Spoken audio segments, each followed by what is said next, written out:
તમે જોઈ રહ્યા છો ધોરણ 12 સાયન્સ ગુજરાત સેકન્ડરી અને હાયર સેકન્ડરી એજ્યુકેશન બોર્ડ દ્વારા રજૂ કરવામાં આવેલ જુલાઈ 2024 એકમ કસોટી પહેલી જે 25 માર્કની પૂછાઈ હતી. હવે એના આખા પેપરના આપણે આન્સર્સ જોઈએ.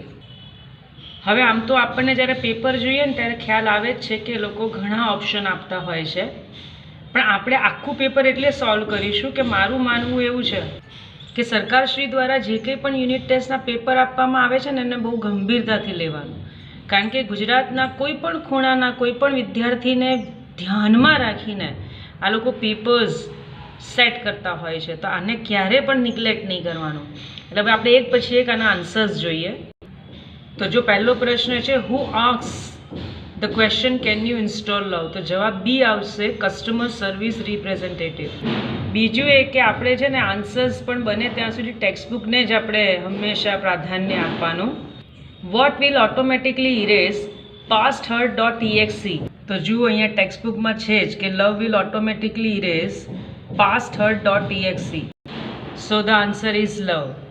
ત્રીજું જોઈએ. ત્રીજો પ્રશ્ન છે appeal to is similar in meaning to the word, અને મેં કહ્યું એમ કોઈ વ્યક્તિનું નહીં માનવાનું. જો હું તમને આનો આન્સર ટેક્સ્ટબુકમાં બતાવું, આપને દેખાતું હશે અપીલ ટુ ક્યાં લખ્યું છે, એટલે અહીંયા આન્સર આવશે એ ઇન્વોક. પછી પ્રશ્ન છે which error is a common problem, error જોઈ લેવાની આપણે.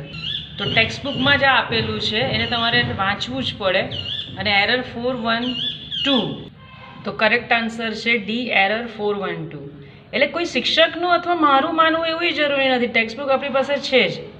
Vote can obstruct love in real life, તો ટેક્સ્ટબુકમાં આપણે જ્યારે પણ આ વાંચતા હોઈએ લેસનને તો આપણને ખબર હશે આમાં એ આવશે self critic and past hurt. તમે ઈચ્છો તો ડાયરેક્ટ વિડીયોને આ લોકો એકદમ જ કહી શકતા હોય ને કે ફોરવર્ડ કરીને આટલા આન્સર જોઈ લેતા હોય છે. એવું કરવું હોય તો શોર્ટકટ તમે કરી શકો, પણ હું તો ના પાડું છું. એક એક ક્વેશ્ચન સમજતા જવાનું પછી એના આન્સરને પણ. તો તમારે શું કહેવાય ખબર છે, એને ગોખડવટ્ટી નાખે, એને સમજ્યું કહેવાય. એનીવે છઠ્ઠું છે ધ કસ્ટમર ઇઝ અ, તો આપને દેખાઈ રહ્યું હશે કે જો અહીંયા મેમ શબ્દનો ઉપયોગ થયો છે તો કસ્ટમર એ બી આવશે, woman. So this is the answer of unit 1. જઈએ આપણે હવે યુનિટ 2 તરફ. Walt decided to try his luck in Hollywood at the age of, તો જો ટેક્સ્ટબુકમાં આપ્યું છે at the age of 21. So the answer is C, 21. Who copyrighted Oswald the rabbit, તો જો તમને આ પેરેગ્રાફમાં દેખાતું હશે કે ઓસ્વાલ્ડ ધ રેબિટને ડિસ્ટ્રીબ્યુટરે કોપીરાઇટ કર્યું છે. So the answer is C, distributor.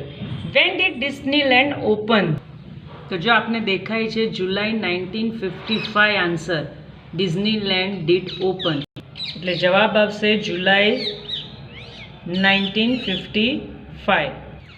તમને દેખાય છે Mickey was only the first successful product of Walt's, તો ઓબ્વિયસલી 10માનો જવાબ મિકી આવશે. Who visited Walt in the hospital the night before he died, તો જે લેખક છે તો લેખકનું નામ આપણને યાદ હોવું જ જોઈએ.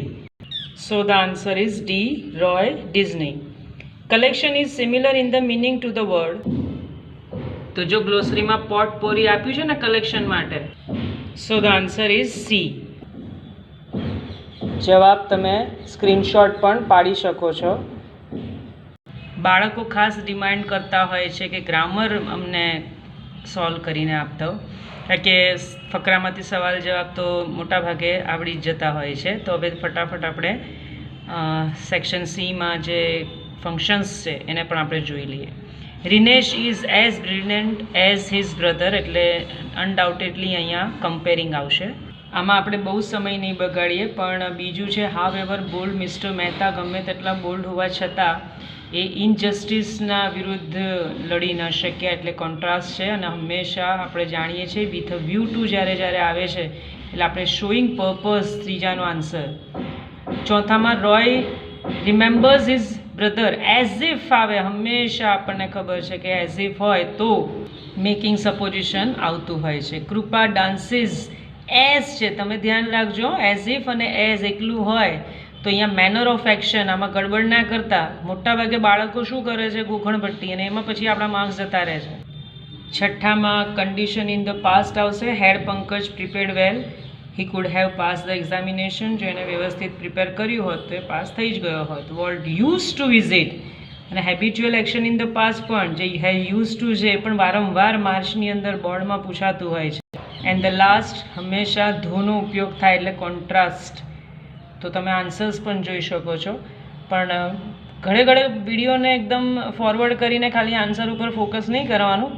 વાક્ય બદલાઈ જાય, જવાબ બદલાઈ જાય તો એના પર પણ થોડી ગંભીરતા રાખવાની.